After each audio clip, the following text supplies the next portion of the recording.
Good to see you. Nice to see you. Well, it is wonderful to be back at Wakefield. Some of you remember I was here a couple of years ago, right? Or was it a year and a half ago? I know I had less gray hair the last time I was here. We wanted to stop by because we have a very special guest here today. But before I do that, I just want to say, I'm assuming you guys are all aware that this is Miss Fraley's birthday. Yes. Should we sing happy birthday? So let's all kick this off. Happy birthday to you. Happy birthday to you.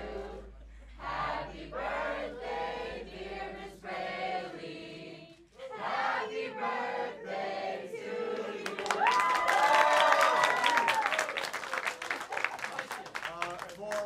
For those of you in the back, you should know that Ms. Fraley was selected as one of the Virginia Teachers of the Year, so we're very proud of that.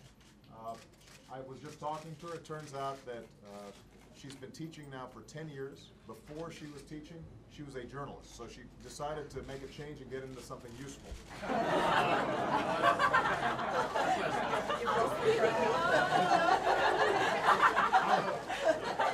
I couldn't resist. I couldn't resist. Now, for our real order of business here, we have a wonderful special guest. This is Prime Minister Gillard. She has come all the way from Australia. She will be addressing a joint session of Congress, which is a very unique honor. Few heads of state get the privilege of addressing a joint session of Congress, but the reason that she's been asked to do this is because we have as close of an alliance with Australia as any country in the world. We have shared democracy, we have shared values. You know, their football's a little different than ours, but you know, there are very few countries where we've got such a close bond and such a unique bond, and that dates back for decades, but it's also manifest today where, for example, Australia is one of the leading coalition partners in Afghanistan, so our soldiers are fighting side by side. We cooperate on a whole range of security issues and economic issues.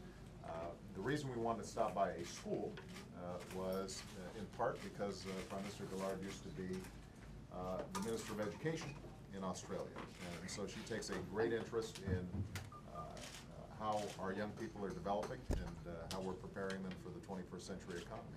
So we are thrilled to have her here. Madam Prime Minister. Thank you very much.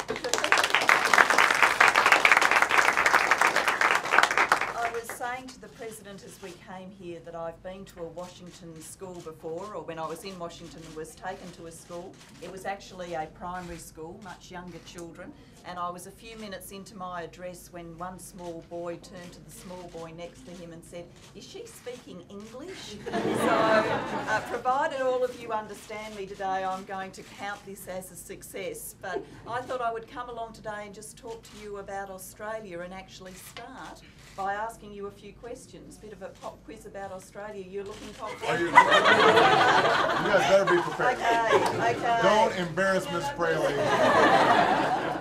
Right, we've got some Australian journalists here, so if you can't answer the questions, then I'm sure they'll be able to.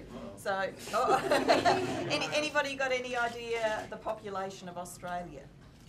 How many people? Oh, just a Everybody guess. want to take a stab? Yeah. Yes.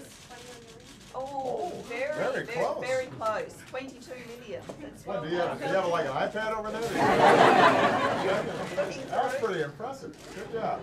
All right. Okay, what about size? How big is it? As big as America? A little bit bigger. A little bit bigger. Oh, really? No? You're giving us a little bit of extra A little terrain. bit smaller. It's a little bit about an area. There were only two choices, weren't there? Bigger or a little bit smaller. No, it's about 20% less in size than America, but 22 million people, 20% less in size. So that's worth knowing. Who knows anything about Australian rules football? Ask him. You do. I've watched a little bit. You've watched a little bit, and what do you think? Pretty tough game? It's hard to understand. Okay, I've been trying to describe it to the President. It can be a bit hard to understand. She brought me Australian football. She was kicking it in my office. almost broke a bust of Lincoln. It was really That's not true, guys. I'm just making that up. Handballing it in the office. Diplomatic incident. We were never near breaking anything, were we, when we were handballing it? So has anybody got a question about Australia? Yes. Uh-oh. My family and I have been wondering this for a little while. What is Vegemite? Right. This is also a little bit of a division between the President and I. I love Vegemite and... It's horrible. It's actually a byproduct of making beer, apparently. That's how the story goes. It's a yeast paste. I'm making this sound really good, aren't I? It's black and it's quite salty.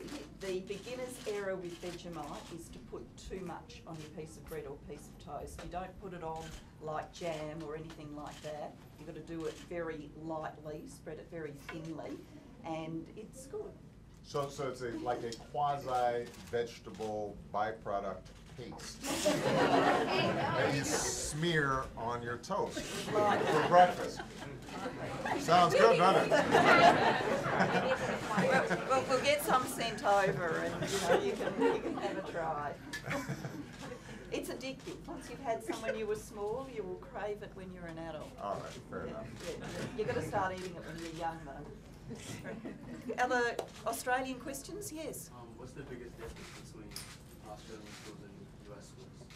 Biggest difference? Oh, look, I think a lot of things are the same. We've got about 9,500 schools in the country, so a lot less than here, which is what you would imagine. I think the things that we study and the way that we benchmark standards are around about the same. And one of the things we're both trying to do, so President Obama's very focused on and I'm very focused on, is making sure the schools that haven't been meeting the right national testing results are getting boosted up, because we don't want disadvantaged students falling behind. So I think if you went to one of our schools, you'd see a classroom pretty much like this one. How has the flooding affected education and how kids get to school and stuff? Yeah, look, it did stop kids going to school for a while. So we had the flooding right through Queensland, and then we had the cyclone, which hit in north and far north Queensland after that. Some of the schools they brought back a few weeks late because kids couldn't get to school or the schools were flood damaged. But people are getting back into it and back into normal life now. A lot of the schools acted as relief centres, so during the worst of the flooding, that is where people could go to pick up food supplies or to see someone who might be able to help them with emergency cash, or put them in contact with a counsellor if they were finding the strain of it too much. So schools were a real backbone, but kids missed a few weeks of school. Some of the kids I talked to thought that wasn't such a bad deal, missing a couple of weeks of school, but everybody's getting back into it now. Now, the flooding area was about the size of Texas, is that right? The amount of land that was covered by the floods. It was huge. We were, the comparison we were doing was a bit like France and Germany, that kind of size, so a huge area. And I had the opportunity to go up in the air and see it a few times, and just filthy flood water, because flood water is filthy, as far as the eye could see. And it was a sort of rolling crisis, so we had flooding in places like Rockhampton, and then it came down to some small places like Dalby and Condamine. So that was the first phase of it. And then we had those very dangerous flash floods in Toowoomba and into the Lockyer Valley. They cost people a lot of lives were lost because there was no warning. And then Brisbane, which is one of our big cities, was flooded. So we had a whole capital city closed down for a few days because of the flooding.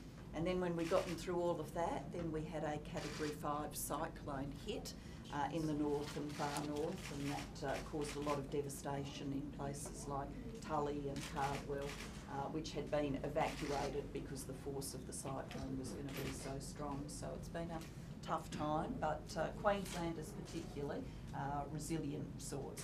They breed them pretty tough in Queensland, so they're getting on with it and rebuilding. It's been a big summer. Anybody else? President, when do you come to Australia? Well, now, She's joined the class. right. I actually went to Australia. Some of you know that when I was a kid, I lived in Indonesia briefly for about 4 years. And Indonesia is sort of in the same vicinity as Australia. So when you fly, back then at least, now there are probably more direct flights, but back then, oftentimes you have to fly through Australia. So I ended up having a chance to get to know Aussies when I was 8 years old, and wonderful people.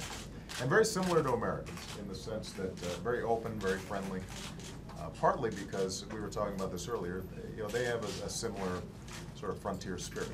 There's a lot of open space there, a lot of people who obviously migrated there, and some by choice, some not so much. Early convicts, not so much by choice. So you have a similar openness, a great a premium on individualism and freedom.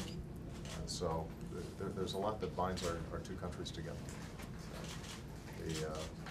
Any other questions? You guys can ask questions for me if you want. Do you play basketball? Yeah, we do play basketball in Australia. In fact, Secretary Duncan is over here, your Secretary of Education. Arne, Duncan. And he played basketball in Australia. Played professional basketball in Australia. For 4 years. Love it. Were you the leading scorer in the league? Come on, Reggie. I might believe it. He's still got games, by the way. I went to a basketball game in Townsville earlier this year. They're the Townsville Crocs. So they come with a mascot, which is a man in a crocodile suit, and anything can happen when that mascot's there, I can tell you. Anybody else? Don't be intimidated by these guys. How many of these presidents can you name around? That's Lincoln. And that's Washington. You're over there in the back. How's that? You're over there. Nice.